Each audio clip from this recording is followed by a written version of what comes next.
مرحبا، بفيديو اليوم حتشوفوا طريقة البيف ستروغانوف على الطريقة الأصلية.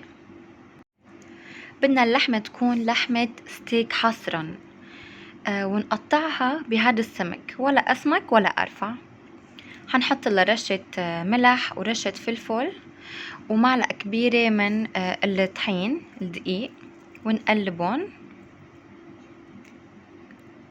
وبعدين حنجيب مقلاية، يعني لا يا ريت لو بتكون بتلزق هالمقلاية بكون أحسن.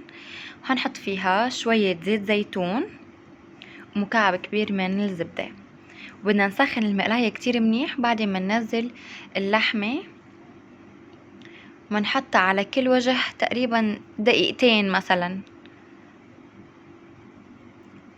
ومنقلبون.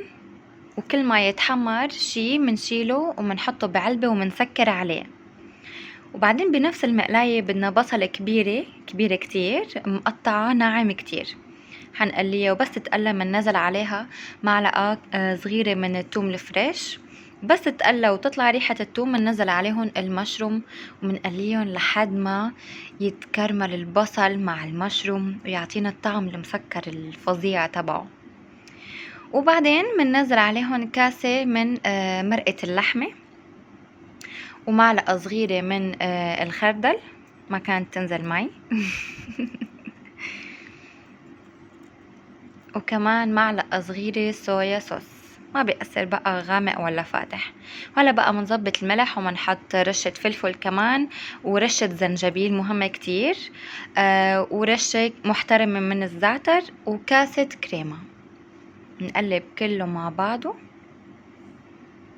وهلأ بقى منرجع اللحمة عشان تدفى معاها. وبعدين منجيب معلقتين من ساور كريم ومناخد من الصوص اللي طبخناه ومندوب الساور كريم معاها لحد ما تصير ناعمة منشان ما بدنا اياها تكبتل. بالضبط هيك. ومننزل على الطبخة كلياتها ومنقلبها آخر تقليبة ومنقدمها مع رز أبيض. شوفوا لي هالمنظر، كانت طعمتها خطيرة خطيرة خطيرة. وعلى فكرة كمان ممكن تتقدم مع مكرونة سباجيتي، بتطلع بتجنن. وصحة وألف هنا. باي باي.